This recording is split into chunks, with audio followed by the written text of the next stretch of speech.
Hello दोस्तों, स्वागत है आप सभी को राजेश स्टडी में। आज हम लोग मैथ में समांतर श्रेणी देखेंगे। इससे 4 से 5 नंबर का वेटेज रहता है और यह 4 से 5 नंबर बहुत ही आसान वे में आपको मिलने वाले हैं।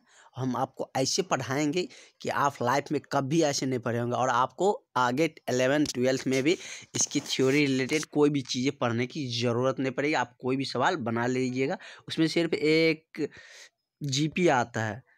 तो जो एपी तो आपको आ जाएगा समांतर श्रेणी, और जीपी उसमें सिर्फ पढ़ना होगा क्योंकि इसमें आपके सिलेबस में जीपी नहीं है। तो आपको हम इस ढंग से पढ़ाएंगे। चलिए स्टार्ट करते हैं, देखते हैं मेरा आज क्या है। बेसिक से देखेंगे और बहुत ही क्विकली रिवाइज करेंगे और उसके बाद हम लोग सवाल पे चलेंगे। सवाल से पूरा क्लियर हो जाएगा और आप एग्जाम में आसानी से बना सकते हैं। कह रहा है कि समांतर श्रेणी दो संख्याओं का वैसा क्रम जिसमें प्रत्येक संख्या के बीच की दूरी बराबर। कह रहा है कि संख्याओं का ऐसा क्रम, मतलब सजा के, जैसे 2, 4, 6, 8 है, लिखा हुआ भी है। तो ये संख्याओं का ऐसा क्रम है जिसके प्रत्येक संख्या के बीच का डिस्टेंस कितना है, दूरी 2 है। देखो 4 में से 2 घटाएंगे 2, इसमें भी 2 से बढ़ रहा है, ये भी 2 से बढ़ रहा है, मतलब प्रत्येक के बीच का दूरी क्या है, सेम है। तो कह रहा है अगर प्रत्येक के बीच की दूरी बराबर हो तो वही क्या कहलाता है, समांतर श्रेणी कहलाता है। समांतर श्रेणी का जैसे ये भी समांतर श्रेणी में हुआ 1, 2, 3, 4, क्योंकि इन सभी के बीच में भी क्या है, एक का मतलब बराबर दूरी पे है, एक से बढ़ रहा है। तो ये सभी क्या है कि मतलब समांतर श्रेणी बीच की दूरी का क्या है, एक से बढ़ रहा है। जैसे ये भी है 4, 3, 2, 1, ये एक से घट रहा है, तो बराबर सब के बीच में दूरी है, तो ये भी क्या है, समांतर श्रेणी में है। अगर देखा जाए तो 5, 5, 5, ये भी समांतर श्रेणी में, क्योंकि बीच का दूरी कितना 0 से ही बढ़ रहा है। अगर 1 6 आ जाएगा इसमें तब नहीं होगा, क्योंकि इसमें बीच में 1 बढ़ गया। तो इसका व्यापक रूप देखते हैं, सबका एक जनरल टर्म होता है, उस ढंग से देखते हैं। जैसे हम कुछ भी ले सकते हैं, A1, A2, A3, A4, A5, या इस तरह से हम व्यापक रूप लिखे इसका। और जो सबसे पहले लिखा रहेगा वह क्या कहलाता है, पहला पद कहलाता है। क्या कहलाता है, पहला पद कहलाता है। कहीं कहीं उल्टा भी हो जाता है, वहाँ पे हम लोग डिस्कस करेंगे। सर्वांतर या पदांतर दो अलग अलग टर्म होते हैं, मतलब एक ही टर्म होते हैं लेकिन अलग। कभी कभी मतलब एनसीईआरटी में पदांतर देखने को मिलेगा, भारतीय भवन में सर्वांतर देखने को मिलेगा, इसलिए दोनों को लिख लिए हैं। तो सर्वांतर या पदांतर जिसे हम डी से लिखते हैं, इसका मतलब क्या होता है कि यही हमको समांतर श्रेणी डिफाइंड करके देता है। जैसे अगला पद में से हम पिछला को घटाएंगे ना, तो वही हमको क्या निकल के आता है, यदि अगला पद में से पिछला पद को घटाएंगे तो वही क्या कहलाएगा, सर्वांतर कहलाएगा। यदि समांतर श्रेणी में है, समांतर श्रेणी में हम कैसे चेक करेंगे, यदि सबके बीच की दूरी समान से बढ़ रही है तो वह समांतर श्रेणी में है। इससे भी हम चेक कर सकते हैं, सर्वांतर से भी। सब में से हम अगला को पिछला घटाते जाएंगे, यदि सर्वांतर से पदांतर सेम आ रहा है तो उसको हम क्या समझेंगे, समांतर श्रेणी में है। जैसे इस 4 में से 2 घटाएंगे तो 2, 6 में से 4 घटाएंगे तो 2, 8 में से 6 घटाएंगे तो 2, तो कितना से बढ़ रहा है, 2 से बढ़ रहा है, तो सर्वांतर कितना है, 2 है। इसी तरह हम देखते हैं, ये देखो कि मतलब ये फॉर्मूला डिस्क्राइब कैसे हुआ। देखो ये क्या है कि पहला पद को हम यदि ए से लिखते हैं तो इस तरह से लिखा भी जाता है, तो दूसरा पद को a+d लिखते हैं, तीसरा पद को हम क्या लिखते हैं, a+2d लिखते हैं। ठीक है, देखो ये कैसे आया। डी का मतलब क्या हुआ कि अगला में से पिछला घटा के देखते हैं, सर्वांतर श्रेणी में रहता है। अगला मतलब पिछला घटाने का मतलब क्या, वह अचर पद, मतलब सबके बीच में सेम आना चाहिए। 4 में से 2 घटाए तो कितना, 2, 6 में से 2 घटाए तो 2, तो डी बराबर हमको यहाँ पे कितना आ रहा है, 2 आ रहा है। देखो यदि हम पहला पद 2 लिखे तो दूसरा पद हमको यदि नहीं पता है, पहला पद पता है, डी पता है, तो हम अगला पद लिख सकते हैं। देखो a+d, a 2 है और 2, तो 2 2 कितना हो गया, 4 हो गया। उसी तरह तीसरा पद लिखेंगे तो a कितना है, 2 + 2d, तो 2d में 2 से d को गुना करेंगे तो d कितना है, 2, 2 दूना 4 है और 2 6। तो ये देखिए कि मतलब पहला पद a है, दूसरा पद क्या है, a+d, तीसरा पद क्या है, a+2d, और चौथा पद क्या होगा, a+3d। देखो ये समांतर श्रेणी के लिखने का भी तरीका है। देखो पहला पद है तो दूसरा है तो 1 गो डी है, तीसरा है तो 2 गो डी है, चौथा पद है तो 3 गो डी है, मतलब डी वाला में 1 कम हो जाता है, तो यही लिखेंगे। यदि हमको nवां पद लिखना रहेगा, 10वां पद लिखना रहेगा, क्या लिखेंगे, a+9d लिखेंगे। यदि 10वां लिखना रहेगा तो a+9d, और 11वां लिखना है तो a+10d, एक घट जाता है। तो उसी तरह यदि nवां पद लिखना है, हमको n का मान नहीं पता है, n कुछ भी हो सकता है, 20, 30, 40, 50 कुछ भी हो जा सकता है। तो वो हम कैसे लिखेंगे, तो a लिखेंगे प्लस हम क्या करेंगे, जो संख्या रहता है, जैसे 10वां पद लिखना रहता है, 10 में से एक घटाए हैं तब ना 9d आया है, उसी तरह हम nवां पद लिख रहे हैं तो n-1 इंटू डी। देखो सिंपल सा फॉर्मूला आ गया, कोई दिक्कत।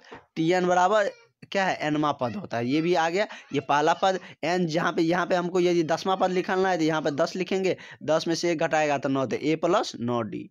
वही 20वां पद निकालना है तो a+19d हो जाएगा, n के जगह पर क्या 20 रखेंगे, 20 - 1 19d। तो ये आपको आई थिंक क्लियर हो गए होंगे। इस तरह से आपको मतलब रट्टा मारने की जरूरत नहीं है। 21वां पद लिखना है तो t21 बराबर क्या हो जाएगा, a+20d। एक घट जाता है कि n-1 होता है ना फॉर्मूला में, a+n-1 इंटू डी। उसी समांतर श्रेणी का योग निकालना रहेगा तो हम क्या लिखेंगे, Sn बराबर, S मतलब सम, n/2, n मतलब संख्या को दिखाता है, n/2 + 2a + n-1 into D. देखो 2a को हम क्या लिख सकते हैं, a+a लिख सकते हैं, a+a और n-1 इंटू डी। तो देखो ए को छोड़ देते, ये पूरा क्या है, tn है, तो उसी को हम क्या लिख सकते हैं, a+tn भी लिख सकते हैं, या n/2 a+l, l को हम क्या tn बोलते हैं। मतलब अंतिम पद हमको पता है, मतलब tn पद पता है, तो वहाँ पे हम ये रख देंगे, पहला पद रख देंगे, n की संख्या रख देंगे, निकल जाएगा। और समांतर माध्य कहेगा तो लास्ट और फर्स्ट वाला के दोनों को जोड़ देंगे, या ये दो संख्या दिया है, पहला पद और अंतिम पद बट्टा 2 कर देंगे तो हमको समांतर माध्य भी निकल जाएगा। इससे भी रिलेटेड बहुत क्वेश्चन पूछे जाते हैं। तो चलिए स्टार्ट करते हैं, इसमें थोड़ा टाइम लगे तो थोड़ा समझने में टाइम है। अब इस तरह से आप समझ गए कि आप आसानी से बना सकते हैं। तो चलिए देखते हैं क्वेश्चन नंबर ए देखते हैं, जो कि 2020 में आपसे पूछा गया है। यदि वीडियो अच्छा लग रहा है तो सब्सक्राइब करिएगा, अपने दोस्तों में भी शेयर कर दीजिए। तो ये कह रहा है कि कौन इसमें समांतर श्रेणी में है, मतलब देखो तो लगातार कंटिन्यूस बढ़ रहा है। यदि ये देखा जाए तो ये इसका स्क्वायर करेंगे तो 1, इसका करेंगे तो 25, इसका करेंगे तो 49। देखो रेगुलरली नहीं बढ़ रहा है, 25 में से 1 घटाएंगे तो 24, 49 में से 25 घटाएंगे तो 49 में से 25 घटाएंगे तो 4 2 24, इसमें भी आ रहा है। उसके बाद देखते हैं 73 है, तो 73 में से 49 को घटाएंगे तब नहीं आ रहा है, यहाँ पे नहीं आ रहा है, क्या कि 13 में से देखते हैं, 13 में से 9 गया तो 4, ये बच गया कितना 6 6 में, तो ये सब में के बीच में कितना आ रहा है 24 आ रहा है, तो यह क्या हो जाएगा समांतर श्रेणी में हो जाएगा। ये नहीं होगा, देखो √2 है, इसको करेंगे तो 2 √2 होगा 8, 28 को क्या 7 चौका 28, तो 2 √7। तो इसमें से तो एगो घटाएंगे तो एगो √ बच गया, इसमें से 7 में से ये घटबन करेगा तो ये भी नहीं है, ये भी नहीं है। आप घटा के देख लीजिए, ये भी नहीं है। सबके बीच की दूरी बराबर नहीं, इसके सबके बीच की दूरी बराबर है, तो ये क्या हो गया समांतर श्रेणी हो गया। इस तरह से आपको सेलेक्ट करके बताना है। उसके बाद कह रहा है कि समांतर श्रेणी के सर्वांतर लिखे, तो सर्वांतर आसान से लिख सकते हैं, डायरेक्ट पूछा है सर्वांतर लिखे, समांतर श्रेणी दिया हुआ है तो अगला में से पिछला, कोई अगला में से पिछला को घटा दो, 7 में से 3 को घटा देंगे तो कितना 4 आ गया, यही क्या हो गया मेरा सर्वांतर हो गया। नेक्स्ट देखते हैं, समांतर श्रेणी दिया गया है तो कह रहा है 11वां पद लिखे, 11वां पद क्या होगा, t11 को हम क्या लिख सकते हैं, यही फार्मूला हो गया, tn बराबर a + n-1 इंटू डी। मतलब क्या a+9 11वां का रहा है तो 10d हो जाएगा, वही ना। n के जगह पर क्या लिखेंगे, यदि हम 10 लिखेंगे तो a + n के जगह पर 10 नहीं 11 ना है, t11 पूछ रहा है तो 11 - 1, मतलब सिंपल जितना कर रहे हैं तो डी का उतना एक कम हो जाता है, तो a + 10d, a का मान कितना है 1 है आपका, 10 डी कितना आएगा, अगला में से पिछला घटाएंगे तो 1 आएगा, तो 10 × 1 10 हुआ +2 तो कितना हो गया 12 हो गया।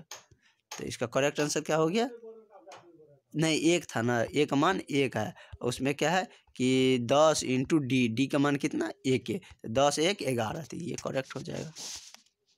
उसके बाद नेक्स्ट देखते हैं कि इसका कौन सा पद शून्य होगा, तो ये तो हमको नहीं पता है कि कौन सा पद शून्य होगा, तो tn लिखते हो, n का कैसा कौन सा मान रखेंगे जो शून्य हो जाएगा, तो a + n-1 इंटू डी, यही ना। तो ये पद का रहा है शून्य हो जाते, इसके जगह पर हम शून्य रखिए देते हैं, देखते हैं n का मान क्या निकलता है 21, मतलब ये पहला पद क्या है 21 है, 21 रख दिए, n हमको नहीं पता है, n ही निकालना है। d कितना होगा, तो d 18 में से अगला में से पिछला घटाते हैं, 18 में से 21 घटाया तो -3, वही ना। तो 0 इधर कितना 21, इसमें गुना करेंगे तो -3n, ये -1 है, -3 से गुना करेंगे तो +3, तो ये 0 21 और 3 कितना हो गया 24 -3n, 3n को इस साइड ले जाएंगे तो 3n बराबर कितना 24, तो n बराबर कितना हो जाएगा 8 3 24, तो n बराबर 8 आ गया। तो ऐसा 8वां पद है जिसका tn का मान क्या हो रहा है, 0 हो रहा है।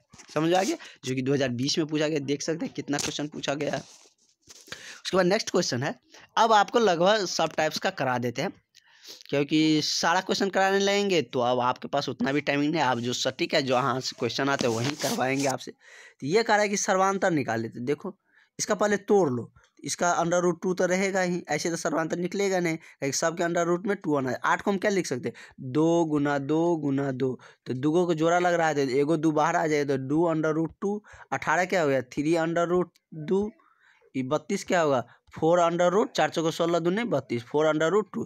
देखो एगो √ है, दूगो √ है, 3 गो √2 है, एगो 4 गो √ है। तो पिछला में से तो कितना सर्वांतर कितना है √2 हो जाएगा, क्योंकि यार दूगो √ में 2 में से एगो √2 घटाएंगे तो क्या क्या निकलेगा √2।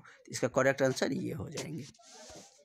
ये कह रहा है कि इसका क्या निकला समांतर माध्य निकाले। इसमें तो बहुत सारा क्वेश्चन है, टोटल 38 क्वेश्चन है, तो उतना नहीं करवा पाएंगे क्योंकि अब आप करना भी नहीं चाह रहे होंगे। जो सटीकली होगा वही हम आपको कराएंगे। तो इस समांतर माध्य से रिलेटेड क्वेश्चन आएगा तो आप बना सकते हैं। तो क्या बोले कि अंतिम और पहला और अंतिम को जोड़ दो, तो 6 216 + 6/2 कर दो, तो 6 6 12 2 2/2, तो 1 1 1 1 1 1 ये हो गया। इसका सर्वांतर आप निकाल सकते हैं। इसमें से इसको घटाइए, -3 में से -5 को घटाइए, तो -3 में से -5 क्या +5, तो +5 -3 है तो क्या हो गया 2 हो गया, +2 हो गया। तो देखो ये वाला हो गया। इसी तरह आप 10वां पद कह रहा है तो T10 बराबर क्या, आप डायरेक्ट भी लिख सकते हैं A + 9D। 10वां कह रहा है क्या होता है फार्मूला, Tn बराबर A + n - 1 × D होता है। तो A का मान 54 है +9 गुना D, देखो निकलेगा कितना 51 में से 54 घटेगा तो -3, 9 × 27, 54 में से 27 को घटा दो तो कितना आएगा 27 आएगा।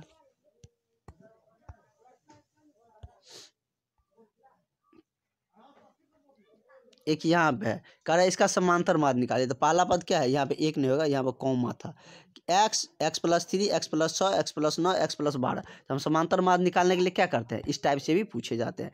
अंतिम और पहला को जोड़ते हैं, तो पहला क्या है x, अंतिम क्या है x + 12/2 करते हैं। तो दूगो x + 12, दूगो x + 12/2, तो 2 कॉमन ले लेंगे तो x, 2 कॉमन ले लेते x + 6/2, 2 2 कट गया, x + 6 आ गया। इसका करेक्ट आंसर क्या होंगे, ये हो जाएगा। इस तरह आप ये भी बना सकते हैं। अब आपको कोई भी दिक्कत नहीं होना चाहिए, हमको लगता है अब आप समझ सकते हैं।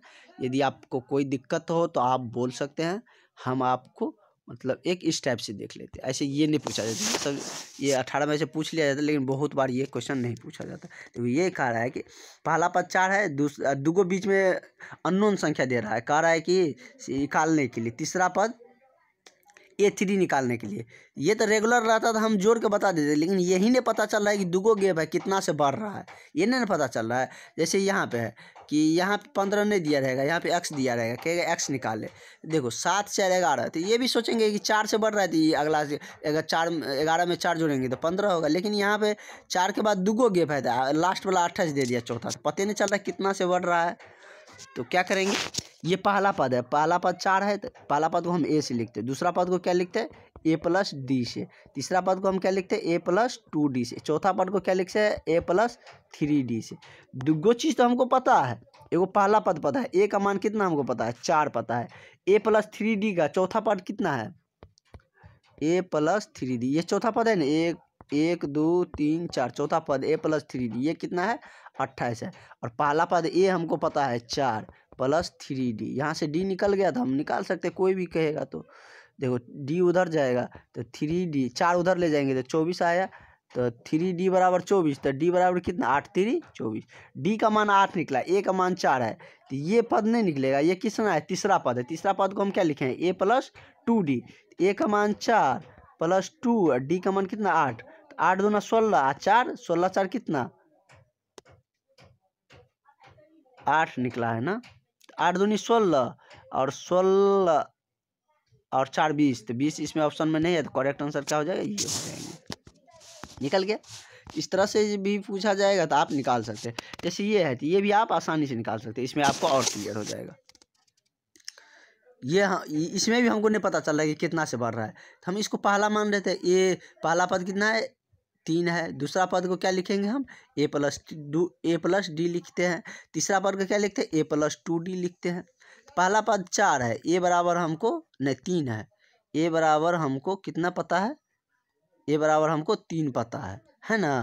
तो देखते हैं A बराबर 3, तो A + 2D निकालना है। तो A + 2D, तो A + 2D बराबर कितना है? 11 है। तीसरा पद 11 है ना, तो 11। A की जगह पे 3 रखेंगे, + 2D बराबर 11। 3 उस साइड जाएगा तो घट जाएगा, तो कितना होगा? 11 में से 3 घटेगा तो 8 होगा, तो 2D बराबर कितना 8 और D बराबर कितना हो जाएगा? 4 हो जाएगा। A भी पता है, D भी पता चल गया। तो दूसरा पद कह रहा है, दूसरे पद ना है के, तो दूसरा पद क्या? A + D होता है। A का मान 3 और D का मान 8, 8 और 3 कितना है? 11। ओ सॉरी, रुकिए फिर से इसमें मिस्टेक। हाँ, D का मान तो 4 है ना, तो यदि हम ये तीसरा पद निकाल रहे हैं तो A + D होगा, तो D का मान कितना 4, तो 3 और 4 कितना 7 हो गया। तो correct answer option number C हो गया। इस तरह से आप कोई भी बना सकते हैं, इसमें कोई दिक्कत नहीं होगा आपको। अब आप आसानी से सब कुछ कवर कर सकते हैं। चलिए नेक्स्ट में हम लोग थेल्स प्रमेय वाला देखेंगे, जिससे ज्यामिति वाला देखेंगे। उसमें हम आपको अच्छे से एक्सप्लेन करके उसको भी आसानी से आपको समझा देंगे। तो रहने देते हैं, आज के लिए इतना काफ़ी है। समांतर श्रेणी आपका पूरा क्लियर हो गया। जो भी इससे रिलेटेड क्वेश्चन आएंगे अब आप उसे आसानी से फोड़ पाएंगे, आसानी से बना पाएंगे।